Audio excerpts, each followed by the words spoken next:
Hi everyone, मैं काव्या चौधरी आप सबका वेलकम करती हूँ मेरी इस ईएमआरएस की जर्नी में जो कि आगे चलकर बीसीआई तक चलेगी।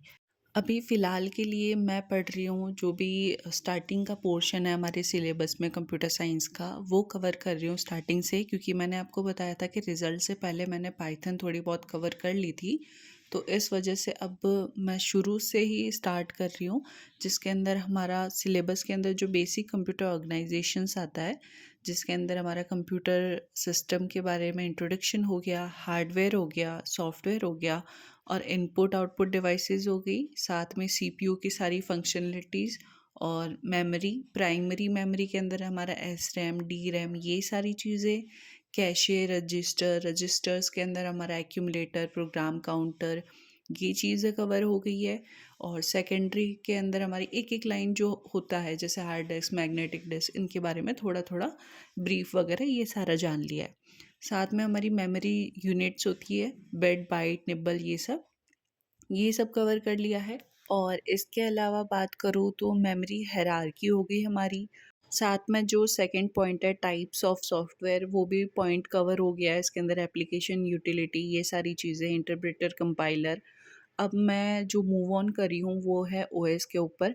ओएस का थोड़ा-सा अच्छा सा पढ़ लेती हूँ। इसमें टॉपिक तो हालाँकि 2 ही दे रखे हैं, जैसे फंक्शंस ऑफ ऑपरेटिंग सिस्टम या फिर ओएस यूज़र इंटरफेस। तो इन्होंने देने को तो वैसे 2 ही पॉइंट दिए हैं सिलेबस में ऑपरेटिंग सिस्टम का, बट मुझे लगता है थोड़ा-सा ऑपरेटिंग सिस्टम को अच्छे से पढ़ लेना चाहिए। और इसके अलावा जो कंप्यूटर ऑर्गेनाइज़ेशन है, फिर उसके अंदर मेरे टॉपिक्स जो कि बचते हैं वो है बूलियन लॉजिक वगैरह, नंबर सिस्टम। नंबर सिस्टम में हालाँकि एक बार को गो थ्रू होना है, हम सबका ही, जिन्होंने बीसीएमसीए करी होगी, उनको नंबर सिस्टम का पता ही है।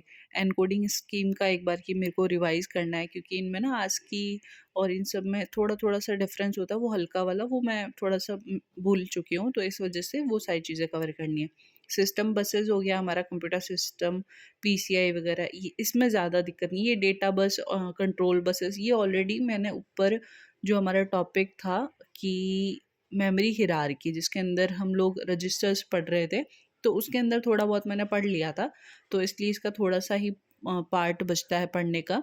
फिर आता है हमारा CPU structure, register organisation, stack वगैरह, ये सारा थोड़ा-सा पढ़ना बाकी है। रेस्ट कॉसेस, ये पॉइंट्स क्या है, मैंने अभी पहले पढ़ लिए हैं। जो आगे पॉइंट्स आने वाले हैं हमारे, सीपीयू स्ट्रक्चर का हो गया, सिस्टम बसेस हो गया, ये मैंने अभी जो ऊपर की मेमोरी हायरार्की है, जिसमें कैशे मेमोरी, रजिस्टर मेमोरी पढ़ी है, वहीं पर मैंने पढ़ लिया है। तो ये पीछे वाला कुछ पोर्शन तो मेरा ऊपर पड़ा हुआ है, तो इसमें अब ज़्यादा टाइम नहीं लगाना है मुझे। ये सारी चीज़ें पहले से ही जल्दी से कवर कर लेनी है। बाकी इसके बाद भी अभी बहुत अच्छा खासा पोर्शन है जो कि बच रहा है हमारा पढ़ने के लिए, और फ़रवरी लास्ट तक हमें कैसे भी करके अच्छा खासा पोर्शन कवर भी कर लेना है, क्योंकि बाद में हमें चीज़ों को रिवाइज़ भी करना है, तो उसके लिए भी हमें टाइम रखना है आगे।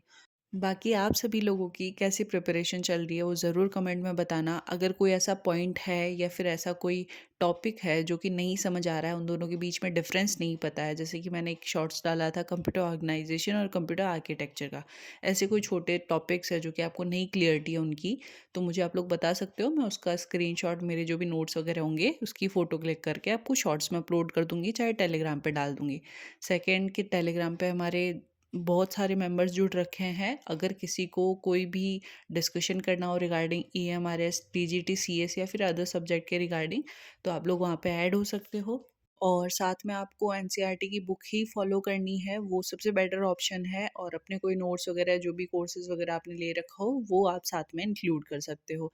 बाकी एनसीईआरटी की बुक में मोस्ट ऑफ टॉपिक्स आपको वहाँ पे मिल जाएंगे। कुछ टॉपिक हैं जो कि नहीं मिलेंगे, तो उनको आपको मैन्युअली सर्च करना पड़ेगा। और मैं भी ट्राई करूँगी, जैसे मेरा कंप्यूटर सिस्टम एंड ऑर्गेनाइजेशन वाला पॉइंट पूरा कवर हो जाएगा, जो इसके अंदर सब पॉइंट्स वगैरह है वो सारे कवर हो जाएंगे। उसके बाद में मैं इसके एमसीक्यू प्लस आपको थियोरेटिकल बेस्ड डिस्क्रिप्टिव क्वेश्चंस है, वो सारे आपको क्वेश्चंस या तो पीडीएफ उसकी बना के टेलीग्राम पे डाल दूंगी, अदरवाइज मैं यहाँ पे वीडियोस के थ्रू भी आपको 5-5 क्वेश्चंस डेली के दे दूंगी, तो आप लोग घर पे उसकी प्रैक्टिस कर सकते हो। बाकी जो हमारे सिलेबस के अंदर प्रायोरिटी बेस्ड, अगर मैं सब्जेक्ट की बात करूं कि सबसे पहले आपको किसे प्रायोरिटी देनी है, तो वो है पाइथन।